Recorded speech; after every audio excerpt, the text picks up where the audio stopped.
खुश रहो अहले वतन, हम अपना फर्ज निभा के चले, कभी बुझने ना देना उस आग को, आग सीनों में हम जो लगा के चले।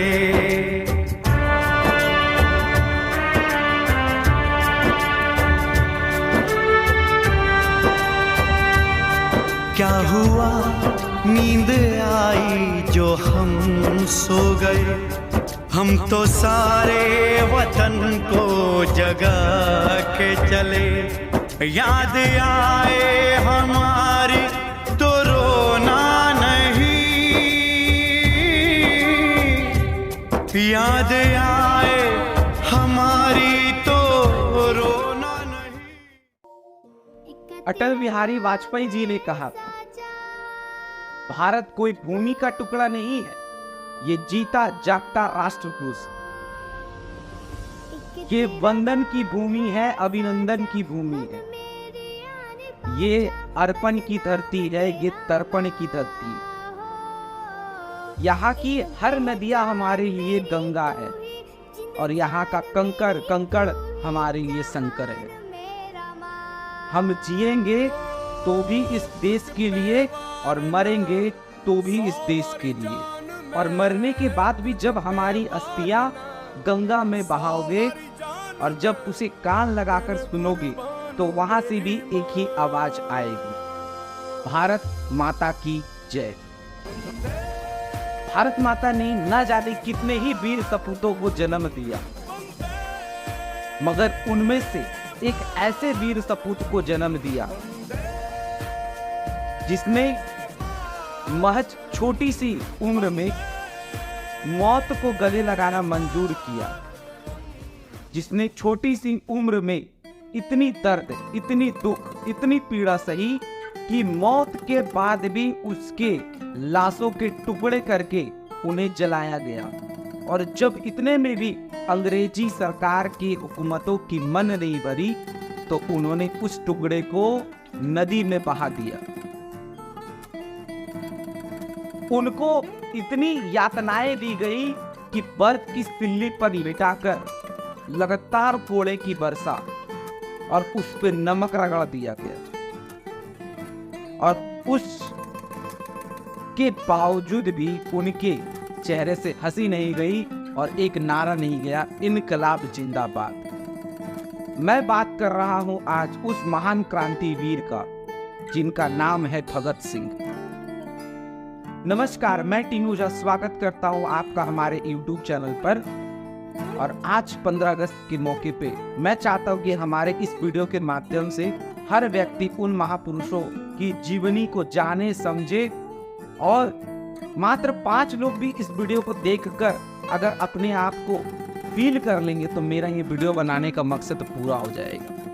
मैं बात कर रहा हूँ भगत सिंह की, राजगुरु की, सुखदेव की और चंद्रशेखर आजाद की।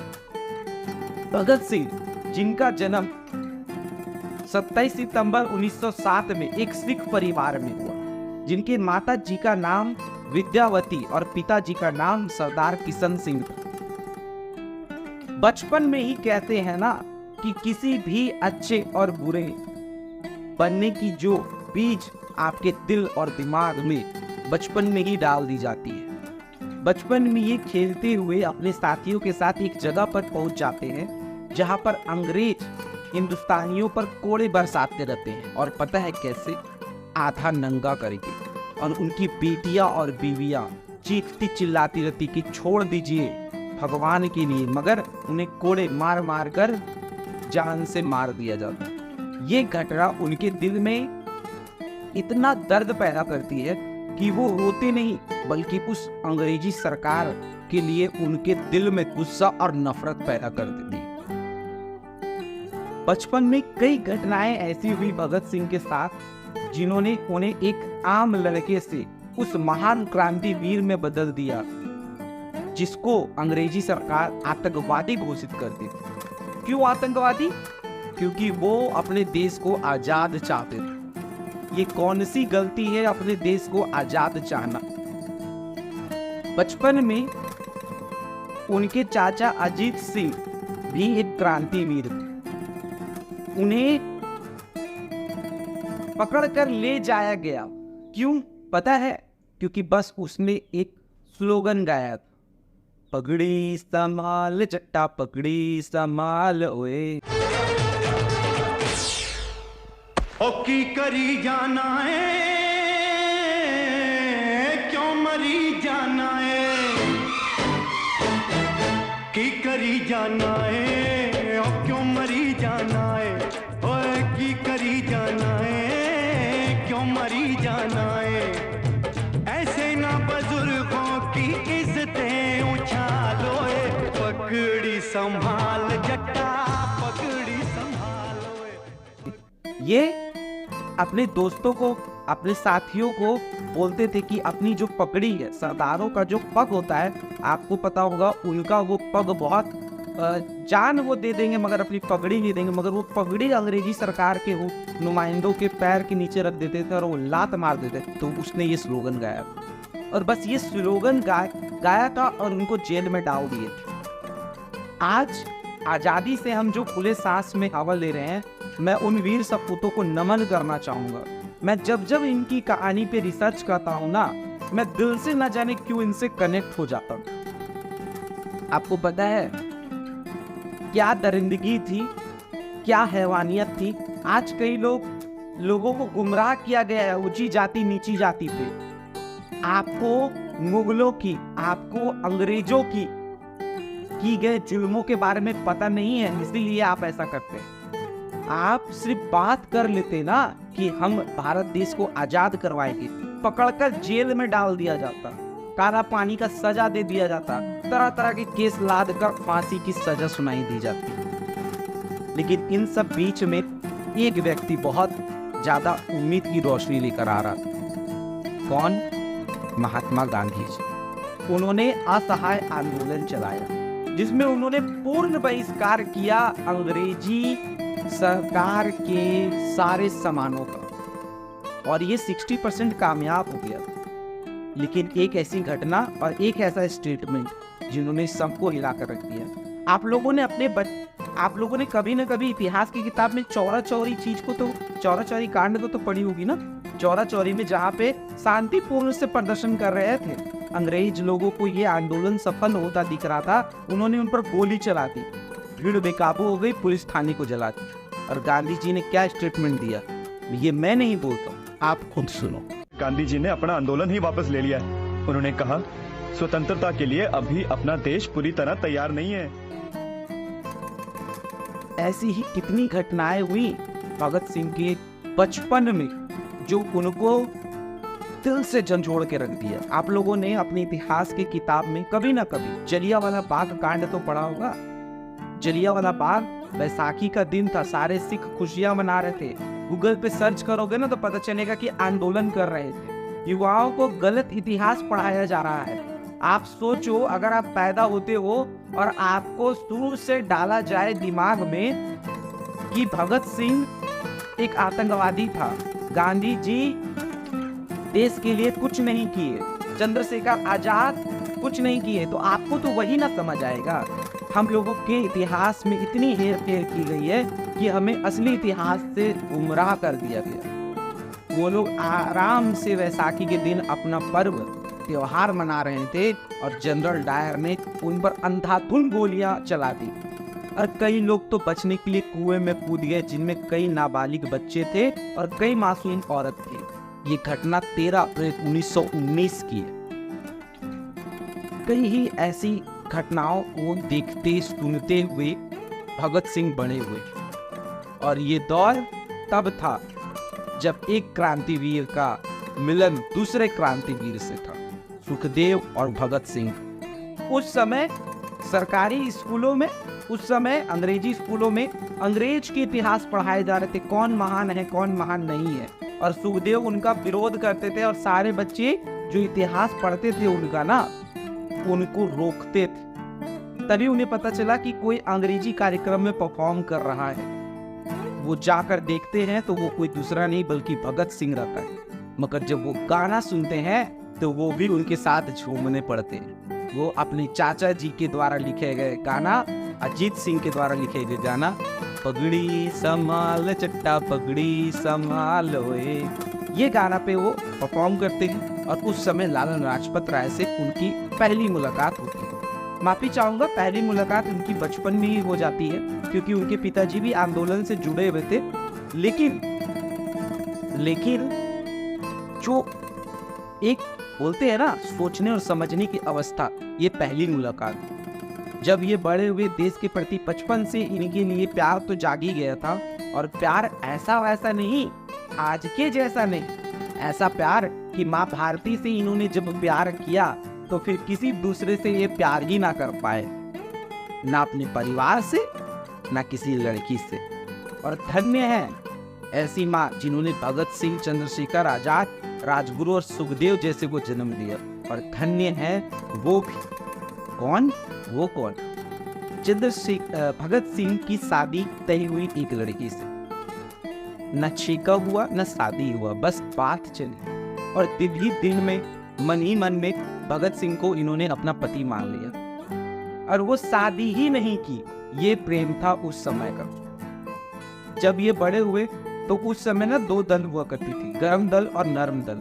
गर्म दल था चंद्रशेखर आजाद जी का और नर्म दल था गांधी जी का। गांधी जी का कहना था हम बात करके देश को आजाद करवाएंगे। मैं मेरी एक ओपिनियन आप लोगों से शेयर करना चाहूँगा। आप लोग सभी लोग बताओ कि अगर आपके घर में किसी ने कब्जा किया है और कब्जा किया है तो आप उनसे बात करके क्या अपने घर को छुड़वा सकते हो? हाँ या ना कमेंट में जरूर बताना। अगर नहीं तो इस भारत देश को बात करके कैसे छुड़ाया जा सकता? इसी का विरोध करते थे चंद्रशेखर आजाद और अपनी जो विचार है उसको रखते थे। इन्होंने एक पार्टी बनाई जिसके पार्टी का नाम था हिंदुस्तान रिपब्लिक एसोसिएशन। इन्होंने उस पार्टी को ज्वाइन किया और उसी पार्टी में ज्वाइन करने के बाद इनकी मुलाकात हुई राजपुरुष। पता है आपको, इस आंदोलन के दौरान कई बार भगत सिंह जेल गए और इनके पिता जी ने इन्हें छुड़ाया। चाहते थे अंग्रेजी सरकार की ये छूटे ना, तो इनकी जमानत की रकम रखा गई 60,000 रुपए। उस समय के 60,000 1912 1920 की बात मैं कर रहा हूँ। आज भी 60,000 रुपए बहुत रकम है और उस समय आप सोचो 60,000 रुपए रखे गए और इन्होंने वो 60,000 रुपए दिए और अपने बेटे को छुड़वाया। बात आगे बढ़ी जब लाला लाजपत राय को पता चला कि ऐसे भी हम लोगों के बीच युवा है जो बंदूक और गोलियों के दम पर आज़ादी चाहते हैं। इन्होंने भगत सिंह को बुलाया। उनसे जब चर्चा हुई तो उन्होंने क्या कहा आपको भी सुनना चाहिए। अगर मैं भी भगत सिंह की उम्र का होता तो मैं भी भगत सिंह की बातों का फैन होता। मैं भी भगत सिंह के बातों का, मैं उनकी रास्ते पे चल पड़ता। लेकिन लाला लाजपत राय ने उनसे एक रिक्वेस्ट की। तो उस समय कानून लागू हो रही थी। आप लोगों ने इतिहास की किताबों में पढ़ा होगा, साइमन गो बैक एक आंदोलन चला जिसका नेतृत्व किया लाला लाजपत राय ने। और उन्होंने भगत सिंह को इस आंदोलन में जुड़ने को कहा और उनसे रिक्वेस्ट की कि आप कोई भी हिंसा नहीं करो। और इसका परिणाम क्या मिला? अंग्रेजी सरकार के नुमाइंदों ने उनके सर पर लगातार लाठियां मारकर उन्हें जान से मार दिया। लेकिन ये उन्हें समझ आ गया था कि ये शांतिपूर्ण आंदोलन से देश की आजादी नहीं आ सकती, भारत माता को जंजीरों से नहीं छुड़ाया जा सकता। उन्होंने इसका बदला लेने के बारे में सोचा। उन्होंने स्कॉट की हत्या करने के बारे में सोचा। उन्होंने प्लान बनाया जिसकी अगुवाई भगत सिंह और राजगुरु करेंगे। लेकिन इत्तेफाक से स्कॉट वहां पर नहीं आया बल्कि सैंडर्स आ गया। उन्होंने कहा इसे भी मारेंगे। इसने भी लाला लाजपत राय के सिर पे लगातार लाठियां बरसाई थी और उन पर 5 गोलियां मारी भगत सिंह ने और उन्हें जान से मार दी। ये दौर और आगे बढ़ा। ये आंदोलन, उन्होंने कहा ये आंदोलन खून मांगता है। भारत देश की आजादी खून मांगती है और हम खून देंगे, हम बलिदान देंगे। वो आगे बढ़े जब ये दो कानून रुका नहीं तो इन्होंने सोचा कि अब कुछ ऐसा करना होगा कि पूरी देश हमारी बात सुने, क्योंकि पूरा देश, और उस समय कांग्रेस पार्टी का गठन हो चुका था। कांग्रेस पार्टी जिसमें आधा से ज़्यादा लोग का अंग्रेजी सरकार के भी लोग थे। उन्होंने कहा कि पूरा देश हमें आतंकवादी समझता, पूरा देश हमें गलत समझता है, हमें अपनी विचार धारणाओं को देश तक पहुंचाने की जरूरत है, और साथ ही साथ जरूरत है लोगों को पता चले कि हम क्या विचार धारणा रखते हैं। इन्होंने एक योजना बनाई और कोर्ट को मंच बनाया और अपने विचार को पूरे देश में फैलाया। ये घटना उस समय की है जब 8 अप्रैल 1930 में असेंबली में इन्होंने बम फोड़ा, और बम ये कलकत्ता आए, नितिन दास से मिले और उनसे मिलकर बम बनाना सीखे। उस समय तक ना 200 से भी ज़्यादा शांतिपूर्ण प्रदर्शन हो चुकी थी, लेकिन कोई इसका हल नहीं करता। सिर्फ शांतिपूर्ण प्रदर्शन से भी लोगों को जेल में डाल दिया जा रहा था, काल कोठरी में डाल दिया जा रहा। इन्होंने असेंबली में ऐसी जगह पे बम फेंका जहाँ पे किसी को कोई नुकसान नहीं हुआ, बस आवाज हुई और धुआं हुआ, और इन्होंने खुद को सरेंडर कर दिया।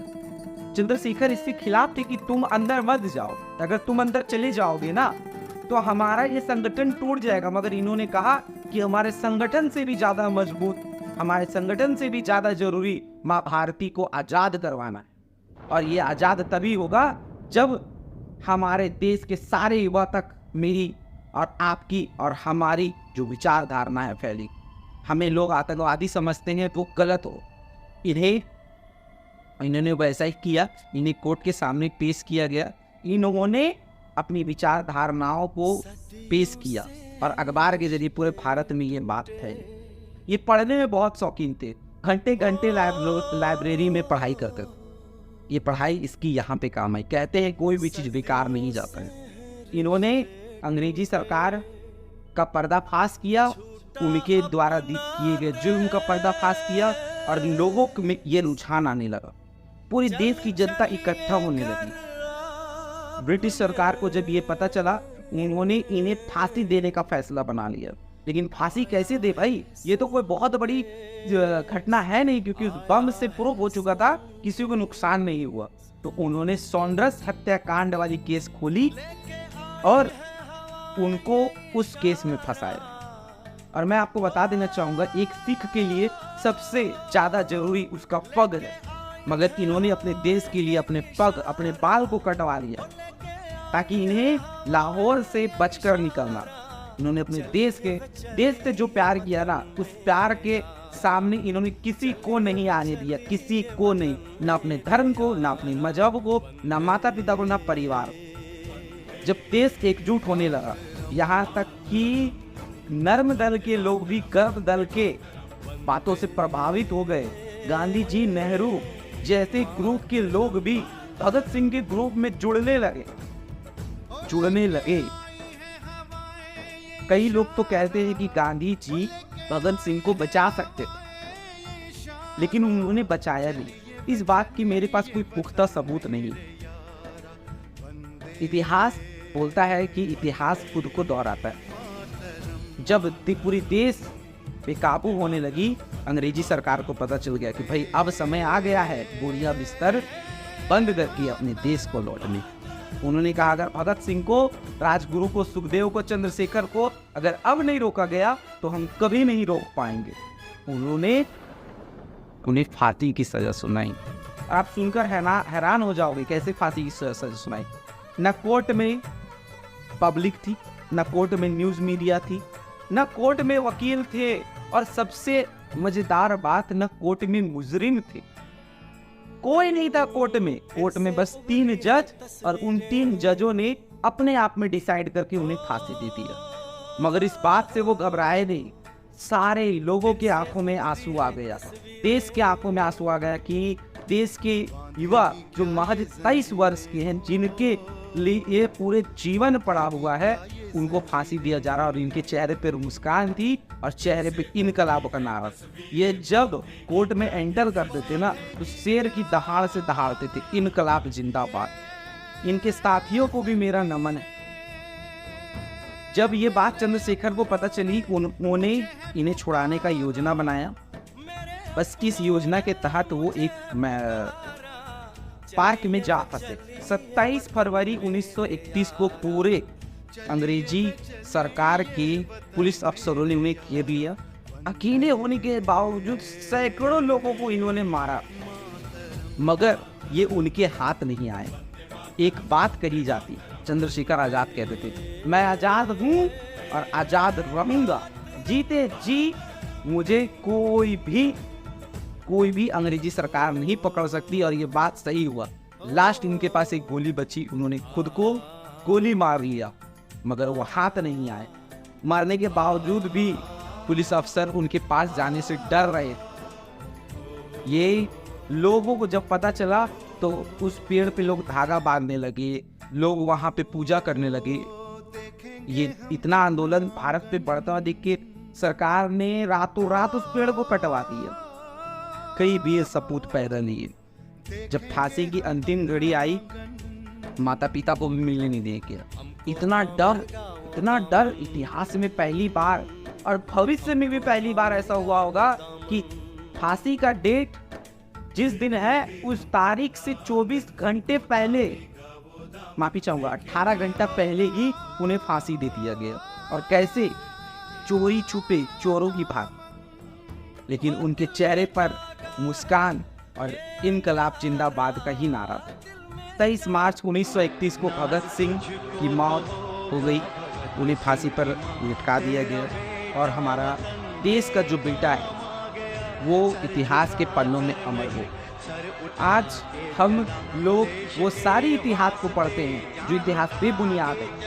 उन्होंने कहा था कोर्ट में ब्रिटिश सरकार को कि तुम्हारे बाप दादा जब नंगे घूमते थे तब हमारे घर का बच्चा रामायण और महाभारत का पाठ करता था। दोस्तों, इस वीडियो को मैं चाहता हूँ आप लोग हर उस बात तक पहुँचाएं जो भूल चुके हैं इतिहास, जो भूल चुके हैं उनके बलिदानों को।